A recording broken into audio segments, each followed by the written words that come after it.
Assalamualaikum warahmatullahi wabarakatuh.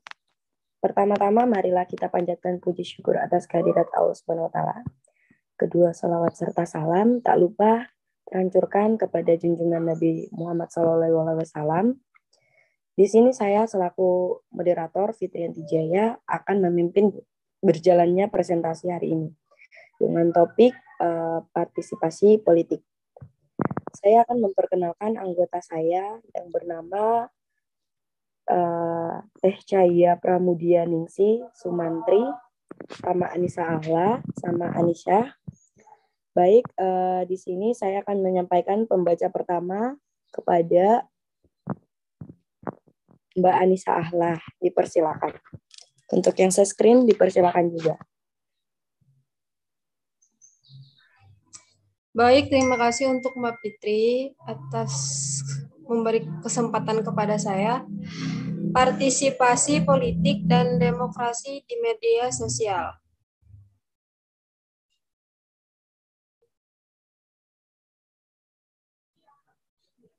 Apa itu media sosial? Definisi dari media sosial yang dikemukakan oleh Mandy Berg berpendapat bahwa media sosial adalah media yang mewadahi kerjasama di antara pengguna yang menghasilkan konten, user-generated content. Sementara itu, Body menjelaskan bahwa media sosial sebagai kumpulan perangkat lunak yang memungkinkan individu maupun komunitas untuk berkumpul, berbagi, berkomunikasi, dan dalam kasus tertentu saling berkolaborasi. Dalam hal ini, ada beberapa media sosial yang populer digunakan seperti Facebook, Twitter, Instagram, Line, WhatsApp, dan lain-lain. Demokrasi dan politik dalam masyarakat. Demokrasi yang diterapkan di Indonesia adalah demokrasi Pancasila. Winarno 2007-102 mengungkapkan bahwa Pancasila adalah ideologi nasional, yaitu seperangkat nilai yang dianggap baik, sesuai, adil, dan menguntungkan bangsa. Pancasila menjadi cita-cita masyarakat sehingga dijadikan pedoman dalam membuat keputusan. Partisipasi politik. Partisipasi politik merupakan aspek penting dalam sebuah tatanan negara demokrasi, sekaligus merupakan ciri khas adanya modernisasi politik. Secara umum, dalam masyarakat tradisional yang sifat kepemimpinan politiknya lebih ditentukan oleh segolongan elit penguasa, ketertiban warga negara dalam ikut serta memengaruhi pengambilan keputusan dan memengaruhi kehidupan bangsa relatif sangat kecil. Warga negara yang hanya terdiri dari masyarakat sederhana cenderung kurang diperhitungkan dalam proses-proses politik. Sudijono 2004 halaman 56. Baik. Dilanjutkan oleh Mbak Cahya. Baik, terima kasih atas waktunya. Saya akan melanjutkan pembacaan materi. Kemajuan perkembangan politik suatu negara dapat dilihat dari baik buruknya partisipasi masyarakatnya, seperti yang dikemukakan oleh Rauf 2001 halaman 12, bahwa kemajuan di bidang politik yang terjadi di negara-negara modern oleh masyarakat akan menjadi inspirasi untuk menilai perkembangan politik negara.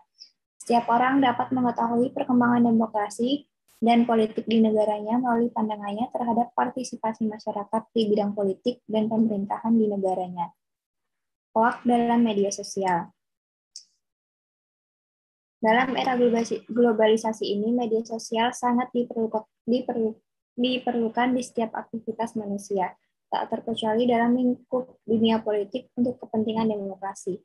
Ini karena media sosial dapat dijadikan ruang publik untuk menyampaikan aspirasi masyarakat terkait pendapat, saran maupun kritik terhadap jalannya sistem demokrasi.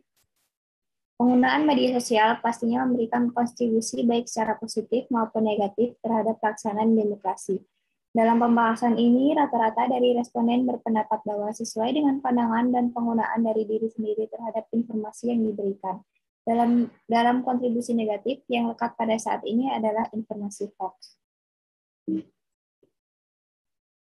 Oknum pembuat konten hoax umumnya dilatar belakangi beberapa motif, mulai dari ekonomi, politik, dan tidak sedikit juga yang berlandaskan pada eksistensi di dunia maya.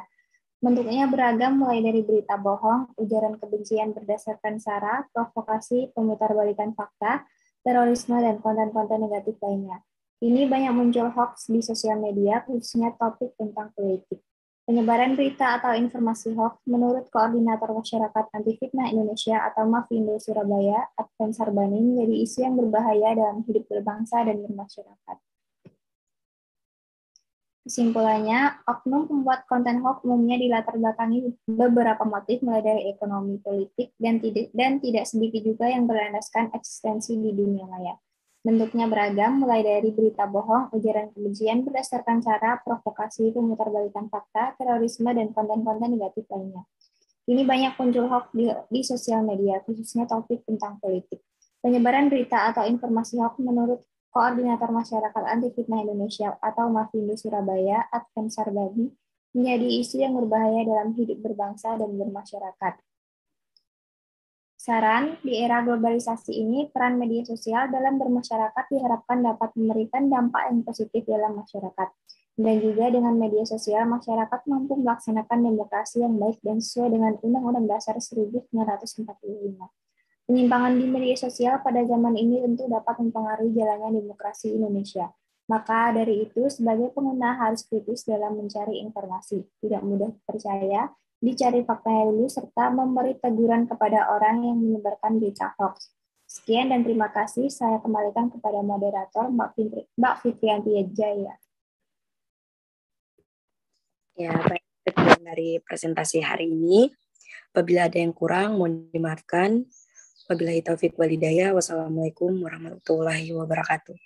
Baik, saya tutup ini dengan membacakan alhamdulillah rabbil alamin. Alhamdulillah rabbil alamin.